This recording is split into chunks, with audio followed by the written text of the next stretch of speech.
रात के करीब 12 बजे का वक्त रहा होगा। जंगल में से एक बच्चे की चीखने और चिल्लाने की आवाज आ रही थी। 5-7 मिनट तक लगातार ये आवाजें आ रही थी। इसी बीच कुछ लोग खेतों पर भी थे। जो किसान खेतों पर रखवाली कर रहे थे, आवारा पशुओं से, जानवरों से।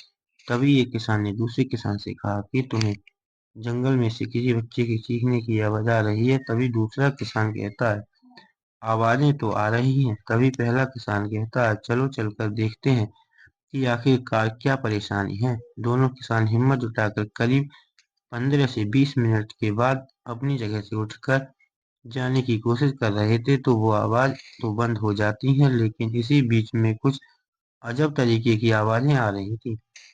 आवाजों को सुनने के बाद कि दोनों किसानों ने फैसला लिया कि हम वहां नहीं जाते। कोई ना कोई वहां छलावा होगा, भूत होगा। हो सकता है हो सकता है वहां पर हमें जानबूझकर बुलाया जा रहा हो। दोनों किसान वापस आ जाते हैं और आवाजें भी शांत हो जाती हैं।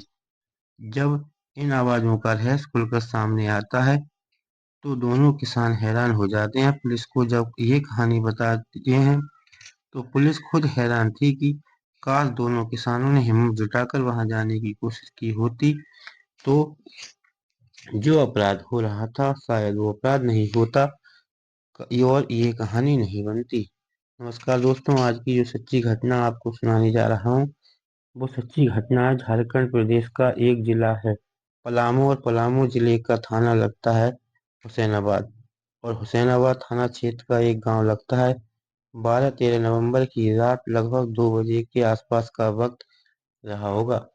मनोज के घर पर किसी ने दस्तक दी।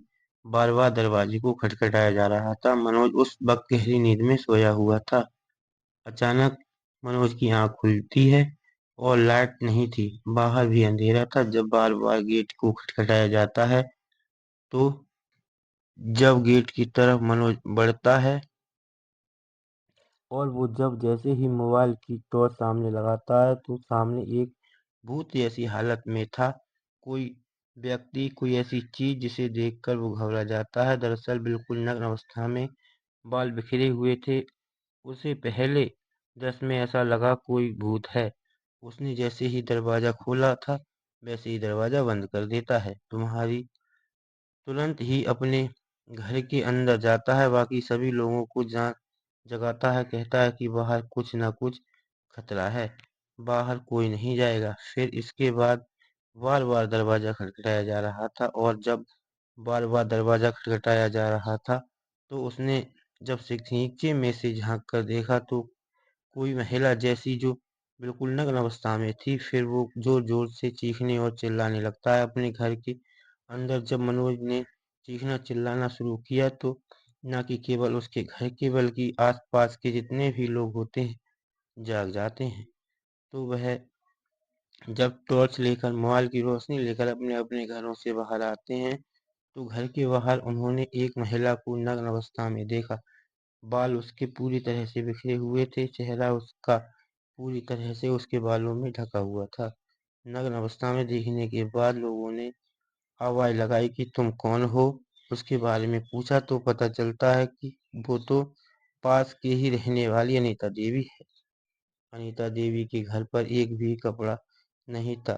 जैसे ही ये नग्न अवस्था में थी, बाल बिखरे हुए, उसका चेहरा छुपा हुआ, जब और महिलाओं ने उसके पास पहुंचती हैं, उसके चेहरे को भी साफ किया जाता है, साथ ही उसको कपड़ा दिया जाता है। उसकी सास घर पर होती है। उसकी सास को सूचना दी जाती है कि तुम्हारी बहू इस हालत में यहाँ पर उसने मनोज के घर पर दस्तक दी थी। जैसे ही सास आती है, सास आने के बाद अपनी बहू को अपने घर की तरफ लेके जा रही थी, तो पूछती है कि बेटी कहाँ है। उसकी 1.5 साल की बेटी थी, जो आज सुबह लगभग 11 बजे से गायब थी।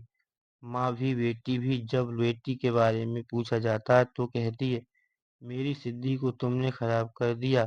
मेरी सिद्धि सही होती तो शायद मैं अपनी बेटी को जिंदा कर लेती। जैसे ही गांव के लोगों ने ये बात सुनी, तो गांव के सभी लोग सन्न रह जाते हैं। पैरों तले जमीन खिसक जाती है। सोचने पर मजबूर हो जाते हैं कि आखिर क्या क्या कह रही है। सास ने फिर पूछा कि आखिरकार बेटी कहाँ है। उसने कहा, अब बेटी तो नहीं है। अगर आप मेरी सिद्धि को पूरा करने दिया होता तो शायद मैं अपनी बेटी को जिंदा कर लेती। जैसे ही गांव वालों ने ये बात सुनी है, गांव के सभी लोग, बड़ी संख्या में लोग सीधा जंगल की तरफ जाने की कोशिश करते हैं, उसके इलाके की तरफ जिधर से रोने की चिल्लाने की आवाजें आ रही थी। 2 बजे का ये वक्त क्या होता है? 2 से 3, 4 कब बज जाते हैं, कब दिन निकल आता है, पता ही नहीं चलता। लेकिन वो जगह नहीं मिलती है जहाँ से चीखने चिल्लाने की आवाजें आ रही थी। तभी किसानों को ये बात पता चलती है और वो किसान वहां पर आते हैं। आने के बाद जब पास में जाकर देखते हैं, वहां पर चूड़ियां पड़ी हुई हैं, नींबू पड़े हैं, शीशा पड़ा है, सिंदूर पड़ा है, चाकू पड़ा है, कुछ इस तरह के तंत्र मंत्र की चीजें पड़ी हैं। तभी गांव के लोग इकट्ठा होते हैं, चारों तरफ देखने की कोशिश कर रहे थे तो वहां पर कुछ ब्लड के निशान जरूर मिलते हैं। मामले की सूचना दी जाती है पुलिस को। पुलिस मौके पर पहुंचती है और उस जगह को तलाश करने की कोशिश की जा रही थी कि बच्ची आखिरकार वहां रही होगी कहाँ नहीं। और वहीं पास में एक गड्ढा है और गड्ढे में पानी भरा हुआ था। उसका कुछ हिस्सा साफ सुथरा था, ऐसा लग रहा था कि जैसे घास को पूरी तरह से हटा दिया गया है। उस जमीन को किसी ने खोदने की कोशिश की है। लोगों ने जैसे ही वहां हाथ डाला तो हाथ डालने पर वहां पता चलता है कि जो 1.5 साल की बच्ची थी, जो अनीता देवी की, वो मिट्टी के अंदर दबी हुई थी।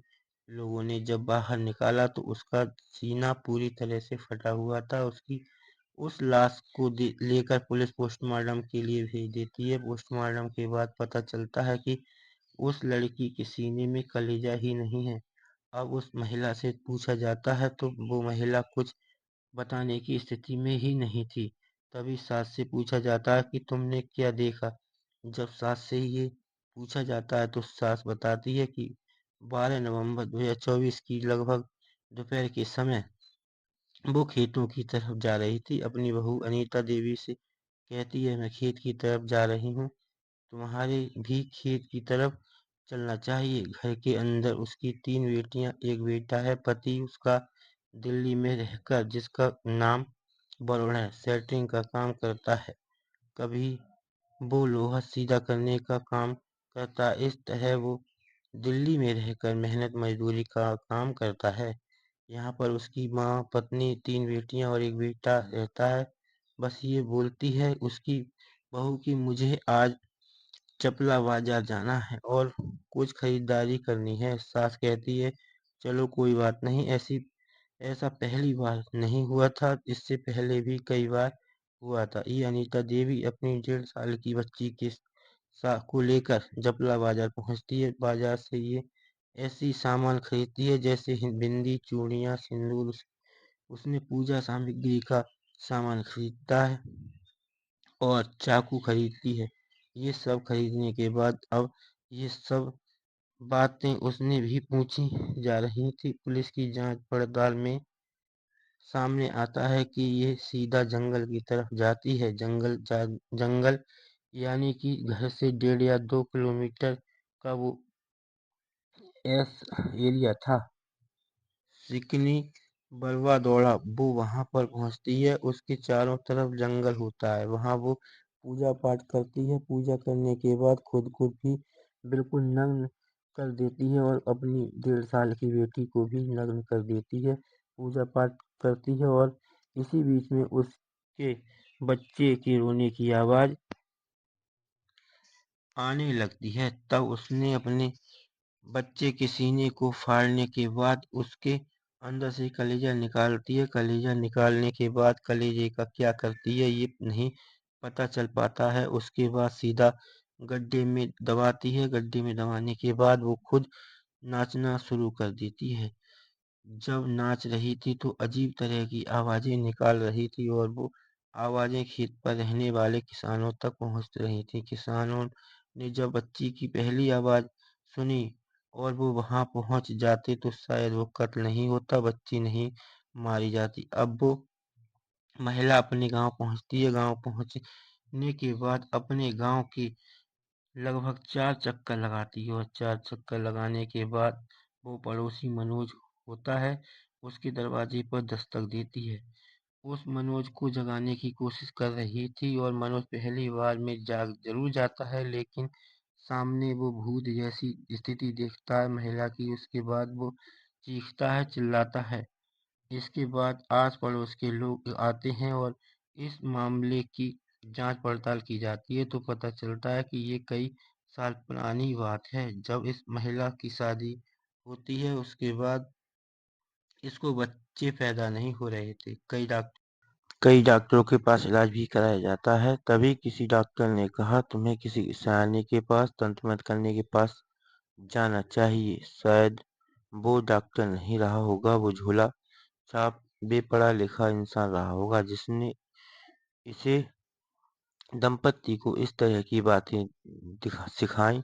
और वो दंपत्ति किसी तांत्रिक के पास जाते हैं और ये भी एक इत्तेफाक की बात है कि उस महिला को एक के बाद एक 4 बच्चे पैदा हो जाते हैं। उसको लगता है कि तंत्र मंत्र में शायद कोई शक्ति जरूर रही होगी, तभी इसके दिमाग में ये ख्याल आता है।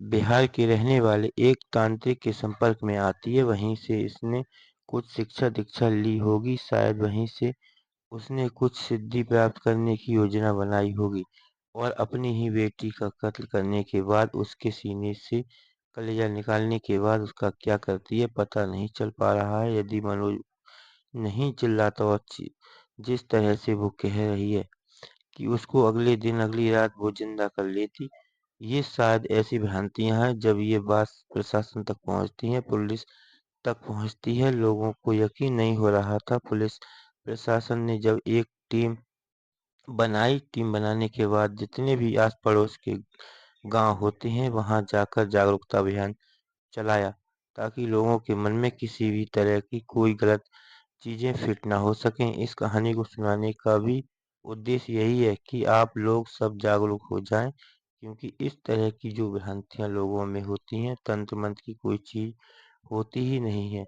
इसी तरह से न जाने की कितनी संख्या में लोगों की बच्चों की बलियां दी जा चुकी हैं, लेकिन किसी को इस तरह की सिद्धियां प्राप्त नहीं हुई हैं। अगर ऐसा कुछ होता तो न जाने लोग इस तंत्र मंत्र से क्या-क्या चीज हासिल कर लेते। इस महिला को पुलिस ने गिरफ्तार किया। गिरफ्तार करने के बाद उसको जेल भेज दिया। फिलहाल इस मामले की और जांच पड़ताल चल रही है कि इस महिला के साथ कोई और तो नहीं था। हो सकता है इस महिला के साथ कोई व्यक्ति या तांत्रिक हो, इसलिए इस महिला को तो जेल भेज दिया गया है। बाकी इसका किस-किस ने साथ दिया है उसकी तलाश की जा रही है। इस घटनाक्रम को सुनाने का उद्देश्य किसी को परेशान करना नहीं है, किसी का दिल दुखाना नहीं है, बल्कि आपको जागरूक करना है, सचेत करना है।